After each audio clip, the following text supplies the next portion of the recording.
जब रेल मंत्री हुए, थर्ड क्लास में चलते थे, तो उनको एहसास हुआ कि गर्मी में देश में हमारे पंखे नहीं हैं। तो उन्होंने शुरुआत करी कि कम से कम ट्रेन के बोगी में थर्ड क्लास में पंखे होने चाहिए। तो प्रधानमंत्री ने बोला कि मेरा लोन तुमने 1 घंटे में कर दिया, उस तरह अगर देश के आम नागरिक का लोन भी या इसी सरलता से सहयोग के साथ करोगे, तब मैं तुम्हें शाबाशी दूंगा। जेल से उन्होंने पत्र लिखा अपनी पत्नी को कि क्या 40 रुपये पूरे पड़ रहे हैं महीने के। तो दादी ने मेरी जवाब दिया कि हमारा काम लगभग 30 रुपये में हो जाता है। तो अब शास्त्री जी की उस समय की सोच देखिए।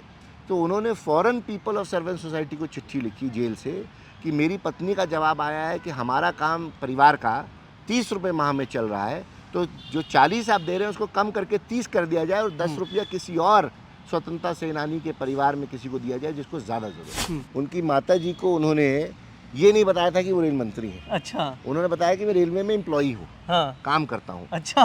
तो जब वो वहाँ रेल मंत्री हो गए, पहुँचे, तो थर्ड क्लास कंपार्टमेंट में, मतलब रेल मंत्री को तो अपना कोच होता है, बिल्कुल, पूरी बोगी होती है, मगर वो थर्ड क्लास में ट्रैवल करते थे। मतलब उस समय अब तो थर्ड क्लास खत्म हो गई है, उस समय स्लीपर क्लास को थर्ड क्लास कहते थे, उसमें ट्रैवल कर रहे थे।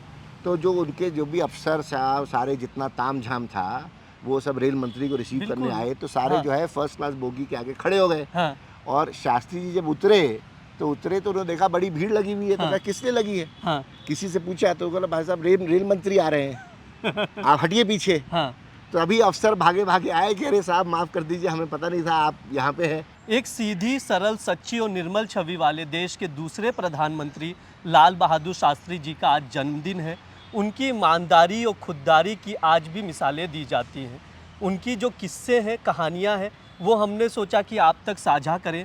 तो इसके लिए हम उनके पोते आदर्श शास्त्री से मिले हैं। वो हमसे इस अवसर पर, शुभ अवसर पर बातचीत करेंगे और शास्त्री जी के किस्से सुनाएंगे। मैं आपको आदर्श शास्त्री जी का भी परिचय दे देता हूँ। वो पूर्व में विधायक रहे हैं, इस वक्त कांग्रेस लीडर हैं। इसके अलावा कॉरपोरेट हाउसेस से भी जुड़े रहे हैं। तो सर, मैं आपका बहुत बहुत स्वागत करता हूँ दैनिक जागरण में। थैंक यू, बहुत बहुत धन्यवाद। हम लोग जो यूथ है या हमारे दादाजी जो हैं, शास्त्री जी के बहुत सारे किस्से सुनाते थे जी। तो मैं सोचा कि क्यों ना आप ही जो उनके परिवार से जुड़े हैं, उनके परिवार से आते हैं, तो आप ही उनके अलग अलग किस्से सुनाए, बचपन के किस्से, कैसे वो पढ़ाई करने जाते थे, उनका संघर्ष। जी देखिए, शास्त्री जी के परिवार में मैं पैदा हुआ हूँ, ये तो सौभाग्य की बात है। और मैं पैदा हुआ शास्त्री जी के निधन के बाद, मगर शास्त्री जी की बहुत सारी बातें मेरी दादी लगभग 20 साल का जब मैं था तब तक रहीं। पिताजी और चाचा, इन सबसे बड़ी सारी बातें सुनने को मिली, बहुत अध्ययन किया, पढ़ा भी मैंने। तो जो बात शास्त्री जी की जितनी मैंने देखी सुनी, उनकी सरलता, शालीनता और जो वैल्यू सिस्टम, जो इंटेग्रिटी थी वैल्यू सिस्टम की, वो पूरी तरह से मुझे अट्रैक्ट किया। मैं आपको उदाहरण देता हूँ। मतलब छोटी सी उम्र में जब उनके, आपको पता है गरीब परिवार से थे। शास्त्री जी के पिताजी एक मामूली से स्कूल टीचर रहे और 1.5 वर्ष के थे शास्त्री जी जब उनका निधन हो गया, पिताजी के उनका।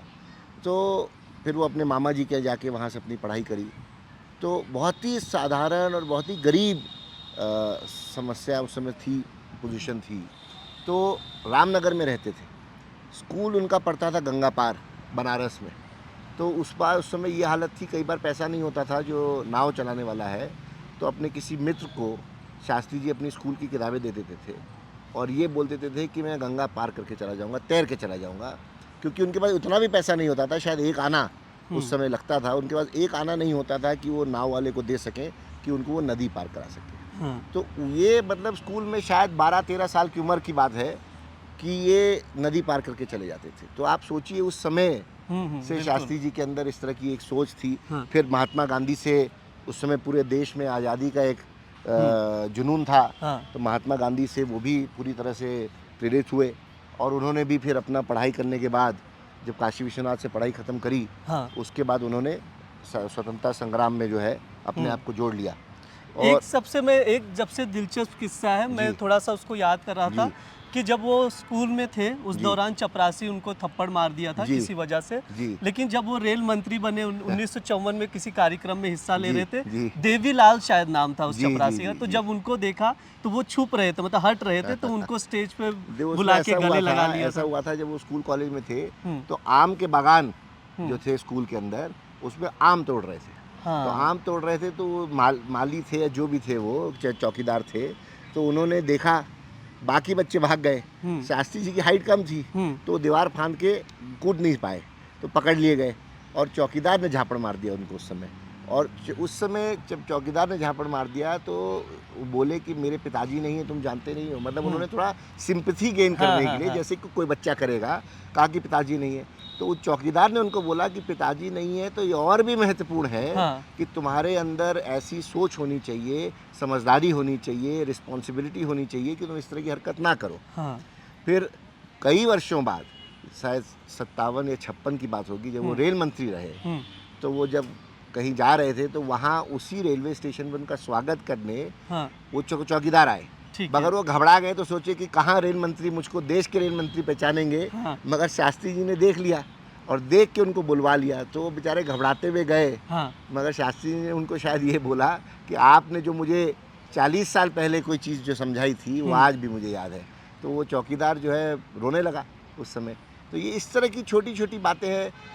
एक और आपको किस्सा बनाओ, जब रेल मंत्री थे तो इलाहाबाद जा रहे थे। तो इलाहाबाद जा रहे थे तो उनकी माता जी जो थी, उनकी माता जी को उन्होंने ये नहीं बताया था कि वो रेल मंत्री हैं। अच्छा। उन्होंने बताया कि मैं रेलवे में एम्प्लॉई हूँ, काम करता हूँ। अच्छा।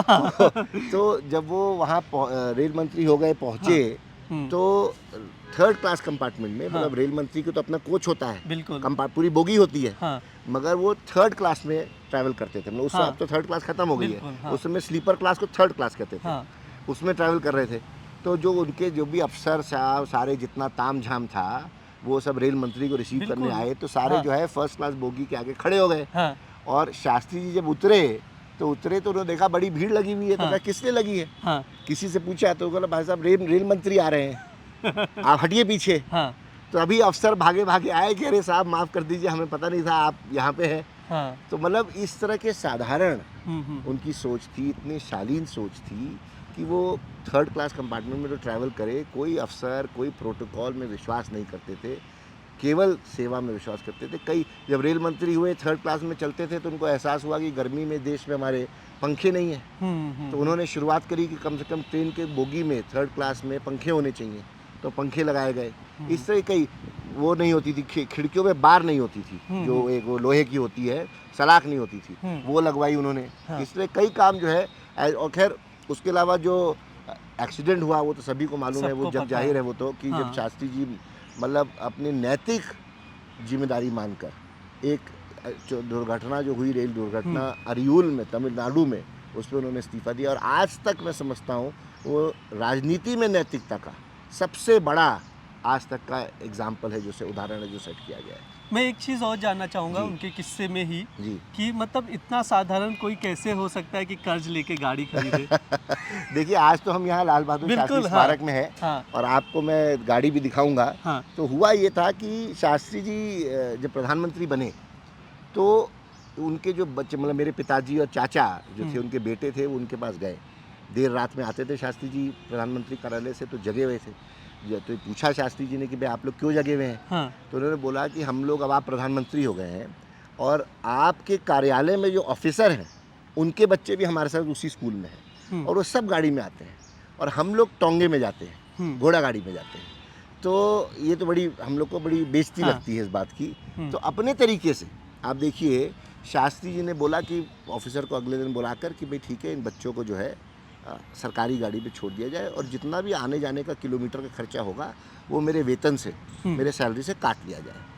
तो बच्चे खुश हो गए। मगर शास्त्री जी ने उनको जाते वक्त ये भी बोला कि देखो एक चीज़ ध्यान रखो कि मेरे अपनी गाड़ी तो है नहीं मेरे पास, मगर और इस्तीफा मेरा जेब में रहता है। जिस दिन मैं इस्तीफा दे दूंगा उस दिन ये गाड़ी चली जाएगी और तुम लोग को फिर टोंगे में आना पड़ेगा। तो मेरे पिताजी और चाचा जी ने आपस में सलाह किया कि ये तो और बेइज्जती हो जाएगी, तो इससे बेहतर ये है कि टोंगे में ही जाते रहो और गाड़ी के चक्कर में ना पड़ो। तो बड़े बड़े अपने तरीके से उन्होंने बच्चों को ये सिखाया कि जहाँ तक की चादर हो, जहाँ तक की क्षमता हो, वहीं तक अपना पैर फैलाओ। मगर उसके बाद बच्चों का लाड तो था ही, तो उसके बाद उन्होंने गाड़ी पे तय किया कि लेंगे। तो उस समय 1964 की मॉडल थी फिएट। तो वो गाड़ी उस समय कुछ 12-12.5 हज़ार रुपये की होती थी और बैंक में पता करा गया तो 5-6 हज़ार रुपये थे इनके। तो 5-6 हज़ार इन्होंने वो दिए और 6-7 हज़ार रुपये का इन्होंने कर्जा जो है पंजाब नेशनल बैंक से, ये वही पंजाब नेशनल बैंक है हाँ। जिसमें ये सब बदमाश जो है भाग गए पैसा देके, और उस समय की बात अलग थी। पंजाब नेशनल बैंक से कर्जा लिया, 1 घंटे में कर्जा पार हो गया, अप्रूव हो गया। तो एमडी को बुलवाया गया, चेयरमैन को बैंक के, तो वो बड़ा खुश हो गया है कि प्रधानमंत्री बड़ी शाबाशी देंगे कि भाई 1 घंटे में हो गया।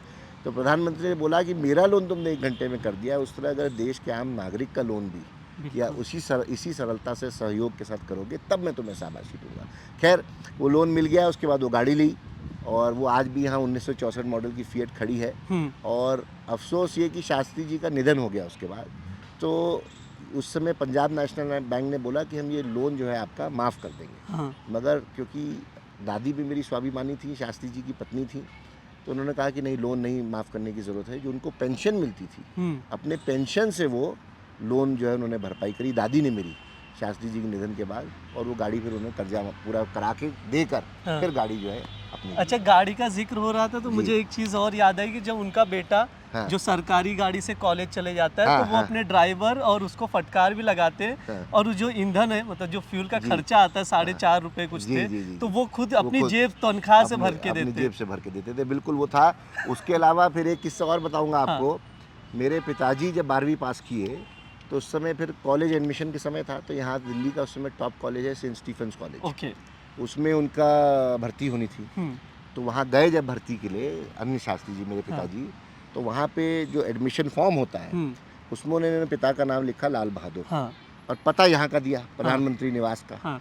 तो जो चपरासी था उन्होंने मेरे पिताजी को हड़काया कि भाई ये तुम क्या मजाक बना रखे हो, तुम क्या प्रधानमंत्री निवास में रहते हो? तो इन्होंने बोला हाँ। तो बोला ही भाई तुम्हारे फादर क्या है वहाँ, चपरासी हैं, अफसर हैं, क्या है? तो क्या नहीं, वो सरकारी मुलाजिम है। तो क्या सरकारी मुलाजिम क्या करते हैं? तो बोला कि वो प्रधानमंत्री हैं। तो वो खड़ा हो गया अपनी कुर्सी से और भागा जो है मेरे पिताजी को प्रिंसिपल के पास ले गया, प्रधानाचार्य के पास, कि भाई प्रधानमंत्री का लड़का आया है एडमिशन लेने के लिए। मगर उसके बाद भी आप ये सोचिए कि शास्त्री जी की सरलता इतनी थी कि शास्त्री जी ने ना फ़ोन किया था प्रिंसिपल को, ना यूनिवर्सिटी में बात करी थी, और केवल बेटे को भेज दिया था जाओ अपना दाखिला करा लो। और वहाँ पे भी बेटे को ये बोल दिया था कि प्रधानमंत्री के बेटे हो ये मत बोलना। और जब फोर्स कर दिया, तब जाके पिताजी ने मेरे बोला कि मैं अनिल शास्त्री, लाल बहादुर शास्त्री प्रधानमंत्री का बेटा हूँ, वरना वहाँ यही बोलते रहे कि मैं यहाँ रहता प्रधानमंत्री निवास में हूँ और मेरे पिताजी जो हैं कार्यरत है सरकार में। बताइए, इस तरह की चीज़ें अलग अलग थी। सुविधाओं की बात हो रही थी, तो मैं जानना चाहूँगा, जैसे जय जवान जय किसान नारा काफ़ी फेमस है, आज भी उसकी मतलब उच्चारण होते रहता है हर जगह। किसान भी कहीं आंदोलन करते हैं या अपनी मांगे रखते हैं, तो इस चीज़ का जिक्र करते हैं क्योंकि लाल बहादुर शास्त्री जी उनके लिए काफ़ी कुछ महत्व रखते थे। तो मैं ये जानना चाहूँगा कि जो किसान की स्थिति देख, मतलब उनका विकास के बारे में सोचते थे शास्त्री जी, कहाँ तक इस देश में अब किसानों की स्थिति है और कहाँ तक हम पहुँच पाए हैं और हमें क्या क्या करने की ज़रूरत है? शास्त्री जी क्योंकि गरीब परिवार से थे, किसान परिवार से थे, उनके मन में गांव और किसान बसता था। और उनको ये एहसास था कि अगर किसान का उत्पीड़न नहीं होगा, किसान आगे नहीं बढ़ेगा, गांव आगे नहीं बढ़ेगा, तो देश आगे नहीं बढ़ सकता। और इसी वजह से उन्होंने उस समय आपको याद होगा कि हम लोग जो गेहूँ है वो अमेरिका से आता था, उसको लाल गेहूँ कहते थे, वो ख़राब क्वालिटी का होता था और हम लोग डिपेंडेंट थे पूरी तरह से। तो शास्त्री जी ने उस समय नारा जो है, उस समय ये बोला कि भारत को आत्मनिर्भर होने की जरूरत है। 1963 में बोला कि भारत को आत्मनिर्भर होने की ज़रूरत है और PL 480 के तहत हम गेहूँ नहीं लेंगे अमेरिका से और अपना गेहूँ पैदा करेंगे। और उसमें उसके बाद उन्होंने MN श्रीनिवासन जो हमारे एग्रीकल्चर बोर्ड के चेयरमैन रहे, उनके साथ मिलकर जो है अपना ग्रेन्स के लिए काम करना शुरू किया। और हरित क्रांति की शुरुआत शास्त्री जी के समय में हुई। उसमें किस तरह से नए फर्टिलाइजर्स के माध्यम से, नए टेक्निक के माध्यम से, क्योंकि साल में एक फसल उगाते थे किसान हमारे, नए टेक्निक से एक साल में उसी खेत से, उसी ज़मीन से 4 फसल कैसे निकलेंगी, ये काम की शुरुआत शास्त्री जी ने करी। उसी तरह दूध क्रांति, श्वेत क्रांति जिसे हम व्हाइट रेवोल्यूशन कहते हैं, उसकी शुरुआत PG कुरियन साहब से मिलके अमूल का उन्होंने एग्जाम्पल लिया और अमूल को कुरियन साहब को बोला कि उसको आप रेप्लिकेट करिए गुजरात में और फिर पूरे देश में करिए। तो मैं समझता हूँ जो ये गरीब किसान था, चाहे वो खेती कर रहा हो, चाहे वो पशुपालन कर रहा हो, श्वेत क्रांति और हरित क्रांति की शुरुआत, उसका बीज शास्त्री ने रखा, जिससे देश दोनों में आत्मनिर्भर हुआ। यहाँ तक कि आज हमारा देश गेहूं में पूरे विश्व में सबसे ज़्यादा पैदावार होती है अगर गेहूं की और चावल की, तो हमारे देश में होती है। दूध की सबसे ज़्यादा पैदावार होती है तो आज हमारे देश में होती है। और मैं समझता हूँ ये पूरी तरह से शास्त्री जी की देन है, उनकी सोच है। और आज अफसोस ये होता है कि पिछले कई वर्षों से किसान, मैं ऐसा महसूस करता हूँ जब मैं गांव में जाता हूँ, क्षेत्र में जाता हूँ, तो आज भी उतना ही पिछड़ा है और शायद और पीछे चला गया है, क्योंकि उसको वो सपोर्ट नहीं मिल रहा है। जो एमएसपी की शुरुआत थी, मिनिमम सपोर्ट प्राइस की, वो शास्त्री जी ने शुरू करवाया, जो ग्रीन रेवोल्यूशन के तहत था। अनाज मंडी थी, जो अलग अलग जगह अनाज मंडी है, उनको शास्त्री जी ने शुरू करवाया। तो इस तरह की कई सारी चीज़ें जो है ये शास्त्री जी ने किसान को देख के रख के करी, क्योंकि शास्त्री जी का ये मानना था कि किसान और जवान देश का स्वाभिमान है। तभी उन्होंने वो अमर नारा दिया, जय जवान जय किसान, जय किसान। कि किसान अगर जवान हमारी सीमा पे रक्षा करता है, हाँ, तो किसान भी हमारा पेट भर के हमें एक तरह से रक्षा करता है। हाँ। तो वो बात शास्त्री जी ने जय जवान जय किसान की, और आज भी वो नारा मैं समझता हूँ इतना प्रचलित है। आज की युवा पीढ़ी में कहीं मैं जाता हूँ तो जय जवान जय किसान के नारे की हर कोई बात करता है। अच्छा, बार बार वीआईपी सुविधाओं का जिक्र होता है इसलिए क्योंकि आमतौर पर देखा जाता है कि जिसके पास 10-20 लाख 30 लाख आ जाए, 3-3 गाड़ी ले लेता है, 2-2 गाड़ी ले लेता है। प्रधानमंत्री होते भी वीवीआईपी की जो सुविधाएं उसको नकार देते थे। इतनी सादगी कहाँ से आई? अभी देखिए, ये तो बड़ा मेरे को लगता है कि सही माने में गांधी जी के अनुयायी थे। हाँ। और उस वजह से शायद उनके अंदर ये सोच थी। मैं आपको आज़ादी के समय का कहानी एक जरूर बताऊंगा। हाँ। कि 9 साल लगभग शास्त्री जी जेल में रहे आज़ादी से पहले। और उस समय क्या था, एक लाला लाजपत राय ने एक सोसाइटी बनाई थी, सर्वेंट्स ऑफ पीपल सोसाइटी, जिसके माध्यम से जो स्वतंत्रता सैनी जो जेल में रहते थे उनको कुछ पैसा मिलता था, उनके घर में कि घर चलता रहे। तो उस समय सर्वेंट्स ऑफ पीपल सोसाइटी के माध्यम से लगभग 40 रुपया जो है शास्त्री जी की पत्नी को, मतलब मेरी दादी को हर महीने मिलता था। जेल से उन्होंने पत्र लिखा अपनी पत्नी को कि क्या 40 रुपये पूरे पड़ रहे हैं महीने के। तो दादी ने मेरी जवाब दिया कि हमारा काम लगभग 30 रुपये में हो जाता है।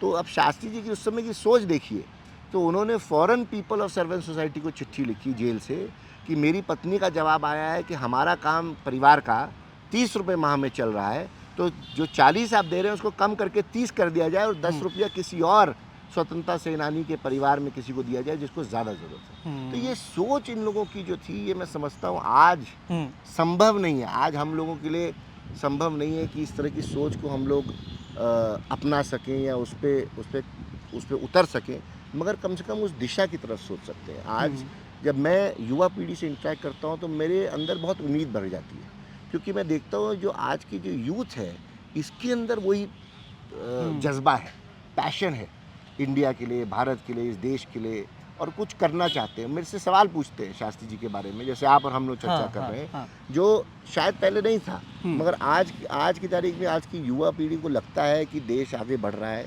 और विश्व में भारत को वो जगह मिलनी चाहिए जो शायद गांधी जी, नेहरू जी, शास्त्री जी लोगों ने शायद उस समय सोचा, जो हमारे फाउंडिंग फादर्स रहे उस समय में, उन्होंने ये सोचा। और आज शायद उसी लिए ये लोग शास्त्री जी और गांधी जी जैसे लोगों के बारे में जानना चाहते हैं, समझना चाहते हैं, जैसे कि उस तरह के रास्ते पे कम से कम चलने की कोशिश कर सकें।